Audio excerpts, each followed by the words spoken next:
شفیعنا مولانا محمد وبارک وسلم صلاۃ و سلام علیک یا رسول اللہ صلی اللہ علیہ وسلم۔ رب لا تذرنی فردا وانت خیر الوارثین، اے رب نہ چھوڑ مجھ کو اکیلا، تو سب وارثوں سے بہتر وارث ہے۔ پارہ 17 سورہ انبیاء رکوع نمبر 6۔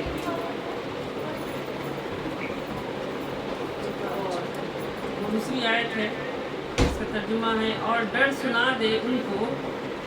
اللہ تبارک و تعالیٰ کے محبوب محمد مصطفیٰ صلی اللہ علیہ وسلم کو قرآن میں تو اللہ پاک ہر جگہ حضور کو مخاطب کر کے فرمایا ہے، تو اس آیت میں بھی اللہ تبارک و تعالیٰ نے اپنے محبوب کو مخاطب کر کے فرمایا کہ اور ڈر سنا دے ان کو اس پچھتاوے کے دن کا جب فیصلہ ہو چکے گا کام کا، اور وہ بھول رہے ہیں اور یقین نہیں لاتے کہ بلا شبہ ہم ہی وارث ہوں گے، زمین اور ان پر جو کچھ موجود ہے، اور ہماری ہی طرف لوٹائے جائیں گے۔ سورہ مریم اور آیت نمبر 2۔ تعریف اس ذات پاک وحدہ لا شریک کی جو سارے جہان کا ایک وارث اور برحق اللہ جو عبادت کے لائق بہتر ہے۔ جتنے انبیاء اولیاء کرام، رشی منی، مہرشی اور پیغمبر بن کر آئے، سبوں نے ایک واحد کے پرستش کرنے کا احکام مستحکم ٹھہرایا اور خود کرتے آئے، اور تا حشر برقرار رکھنے کی کوشش کی، تبلیغی بلیغ کرتے رہے، اور بڑے بڑے صوفیاء کرام علماء دین بھی کر کے گزرے ہیں، جنہوں نے ایک وحدانیت اللہ کے راستے دکھلائے اور اسی کو صراط مستقیم قرار دیے۔ ایسے ان تمام نبیوں اور ولیوں پر اور تمامی ویسے رشی منیوں پر میرا سلام۔ ہاں، ایسے لوگوں سے محبت رکھنا ہی حق الیقین کی درستی کا باعث ہو سکتا ہے۔ ایک واحد اللہ کو ایک ہی وارث ٹھہرا کر ذکر ورد کا پیر بن جائیں، ایک ہی کی یاد میں عبادت کریں اور غیر اللہ سے درگزر کریں، یکسوئی میں ایک ہو کر ایک اللہ وارث کی عبادت میں غرق ہو جائیں۔ ہاں، وحدہ لا شریک کی عبادت راہ وحدانیت میں ایسی ہو کہ دوران عبادت میں اپنا بھی خیال نہ رہے، اپنا بھی خیال نہیں رہے عبادت کے دوران۔ جب تک خیال رہتا ہے کہ ہم نماز پڑھنے جا رہے ہیں، ہم روزہ رکھ رہے ہیں، تب تک عبادت میں دوئی ہے، اسی کو شرک کرتے ہیں۔ اور آج لوگ کچھ اور کو شرک مانتے ہیں، ماں سوا ایک کے خود بھی غائب رہے، ورنہ دوئی کی عبادت میں داخل شرک ہو جاتی ہے۔ اسی لیے عبادت کی منزل علم بظاہر غیر ممکن ہے، جو طے نہیں کر سکتے۔ اس لیے ایک واحد کی عبادت کرنے کی تعلیم لیں، ورنہ بغیر اس کے وحدانیت کے راستے کو طے کرنا محال اور نہ معرفت کی رہبری ہو سکے گی۔ اس لیے کسی راہب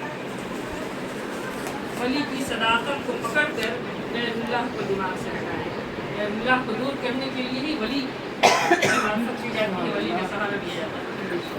دنیا و مافیہ سے بجز تکلف کے کچھ حاصل نہیں ہو سکتا۔ حب دنیا راز سے کل خطیب، یعنی دنیا کی محبت ہر گناہ کی جڑ ہے۔ اس حدیث کو ابن ابی دنیا اور بہقی بروایت حسن و مرسل بیان فرمایا ہے۔ اس مذکورہ حدیث سے ثابت ہوا کہ دنیا کو دین بتانا نہایت ضروری ہے۔ دین کیا ہے؟ دنیا کو بتانا، جب پہلے معلوم ہو تو بتائے گا نا، خود عمل کرے گا، ورنہ دنیا کی محبت سے چھٹکارا پانا مشکل ہوگا۔ اس لیے دنیا کو دین میں پلٹ کر تجارت، پیشہ و نوکری کو داخل عبادت بنا لیں۔ دنیا کو پلٹ دیں، اور ایسا کہ نوکری ہو، تجارت ہو، جو کچھ بھی ہو، اس کو دین کے حساب سے کریں، وہ پلٹ کر کے وہ نوکری بلکہ عبادت بن جائے، حتیٰ کہ کھانا پینا سونا اور سنورنا بھی للہ ہو جائے، اور حدیث کے دائرے میں رہ کر عبادت، تلاوت کلام پاک، روزہ، نماز بھی من جانب اللہ کے رخ روشن میں ہو، القلب کی مصداق ہو جانا پڑے گا۔ الحاصل دنیا، دین و مصداق اس آیت کریمہ کے بنائیں۔ صلاۃ و سلام علیک یا رسول اللہ صلی اللہ علیہ وسلم۔ پارہ 28 سورہ المنافقون نمبر والوں غافل نہ کر دیں. قرآن کیا ہے؟ بڑے غور سے سنیں اور سمجھیں. اے ایمان والوں، اللہ فرما رہا ہے اے ایمان والوں تم کو غافل نہ کر دیں تم کو تمہارے مال اور تمہاری اولاد. اللہ کی یاد سے بس تحقیق آج کل کے کسی بندگان خدا کو یہ مال و اولاد نے اس معبود حقیقی کی طرف سے غافل نہ کر دیا ہے. بس جس نے اس سے غافل نہ ہو کر اس کو ذکر اللہ بنایا تو بے شک وہ ایمان والا ہے. سب کچھ ہو، عبادت، مال ہو، اولاد ہو، سب کو ولی کا دامن پکڑے تو ولی کے حوالے سب کچھ ان کے سپرد کر دیا. اور اس کے بعد جب اب سب کچھ سپرد کر دیے تو سب کو نگہبان، اپنا بھی نگہبان وہی، سب کچھ حوالے انہیں کے کر دیے تو نگہ تو اور اپنا کام جو حکم ملا اس کو کرتے رہے تو پھر وہی ایمان والا ہے. جیسے کلام پاک شاہد ہے اور حدیثوں میں وارد ہے کہ جان و مال اور اولاد سب اللہ ہی کے لیے. 11 سورہ یونس رکوع نمبر 6. سن رکھو اللہ ہے جو کچھ آسمان اور زمین میں ہے اور ہم ہی وارث ہوں گے ان چیزوں کے جو وہ کہہ رہا ہے اور وہ آئیں گے ہمارے پاس تنہا.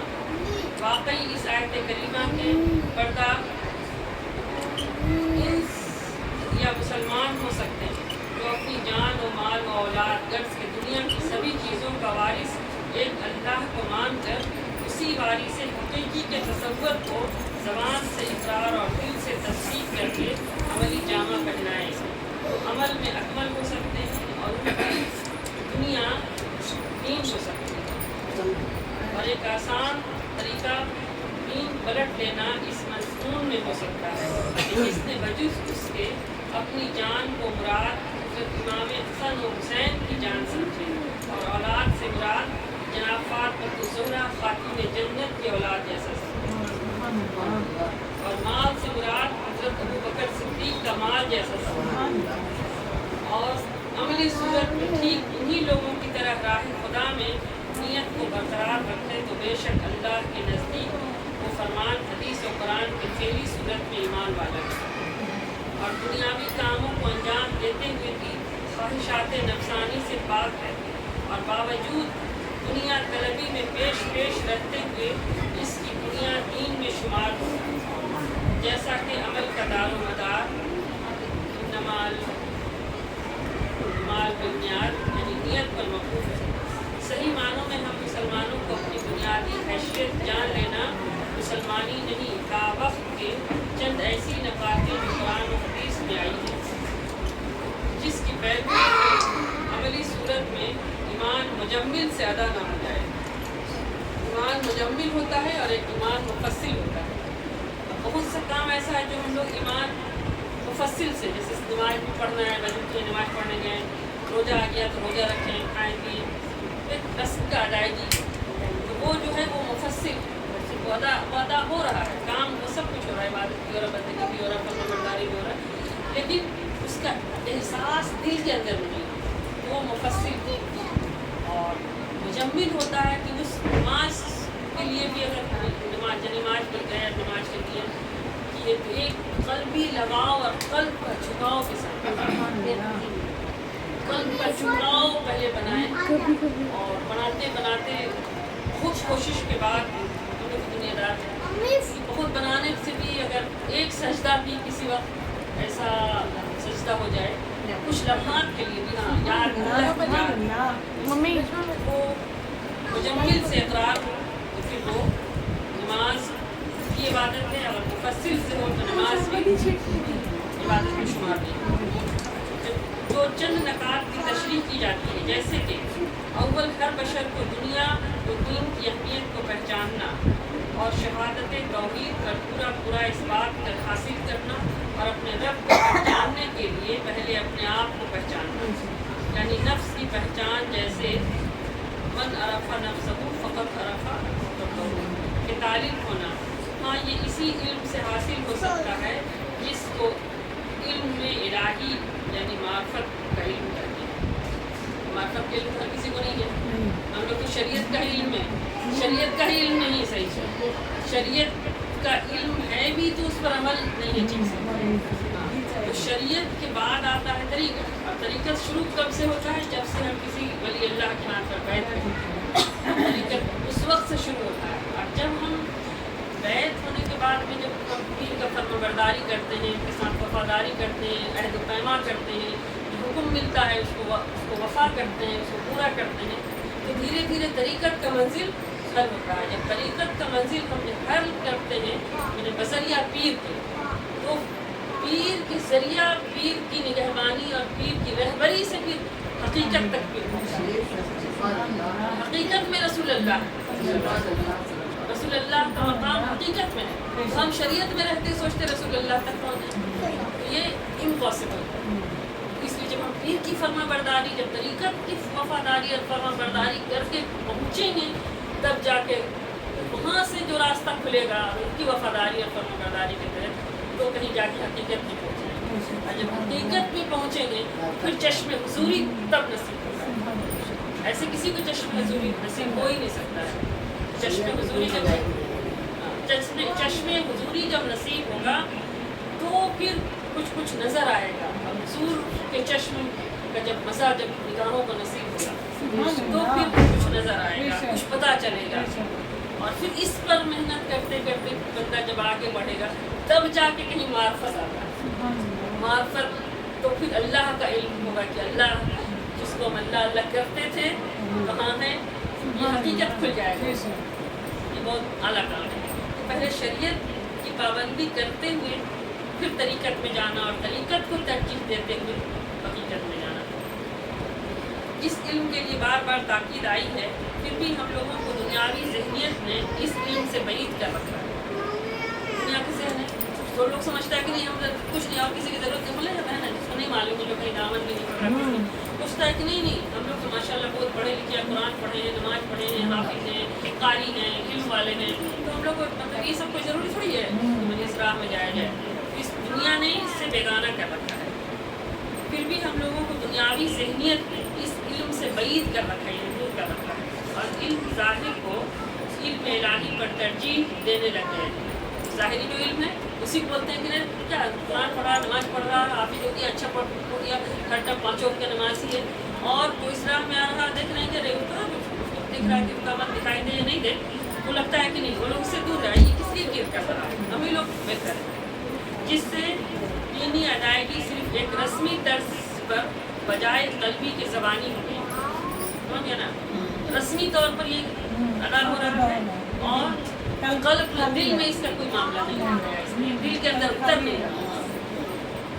جیسے کہ حدیث شریف میں وارد ہے، یعنی دنیا ملعون یعنی شیطان ہے، اور جو چیزیں اس میں ہیں وہ بھی ملعون ہے. دنیا میں جو چیز ہے ملعونی دنیا ہے، دنیا ہی ملعون ہے. اس لیے ابلیس کو بھیجا گیا کہ یہ اس کے لیے تھا، اور جو اس میں آ کے قیام کر لیا وہ ملعونی صفت اختیار کر لیا. آدم علیہ السلام قیام تو نہیں کیے تھے، کوئی ولی اللہ، کوئی بڑے لوگ دنیا میں آ کے اس طرح اس میں قیام کیے، اس کو پسند کیے نہیں، بجز ان اشیاء کے جو خدا کے واسطے ہیں.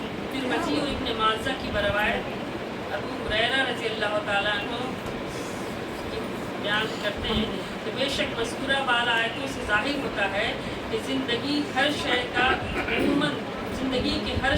عموماً 2 پہلو ہوتا ہے، اور بغیر 2 کے ایک کی اہمیت نہیں جان سکتے. لیکن صرف جاننے ہی تک کے لیے دونوں پہلو کو اختیار کیا جاتا ہے، کیونکہ راہ وحدانیت سے اس میں ایک حق اور ایک باطل ہے. ایک حق ہے، ایک باطل ہے. استعمال ایک ہی کو کر کے آگے بڑھنا ہے.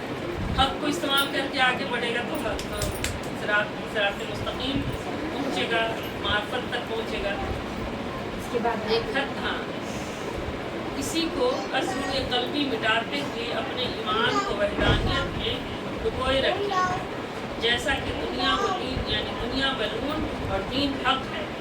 اب رہا جب تک دنیا جس کی دین نہ بن جائے، جب تک جس کی دین نہ بن جائے، اس وقت دنیا کی اس ملعونی اثر سے چھٹکارا نہیں ملنا مشکل ہے. اس لیے دنیا کی ساری چیزوں کا ایک وارث اس اللہ کو نہ مان لے اور اس کی امانت نہ سمجھ لے، اس وقت تک اس ملعونی دنیا سے الگ ہو کر بھی اس آسان ہو جائے، اس کے لیے اس علم الہی کا وسیلہ ڈھونڈے، ورنہ ہر طرح کی عبادت، روزہ، نماز اور دائرۂ ملعونیت سے نجات نہیں دیا جا سکتا، اور کیسے دلا سکے؟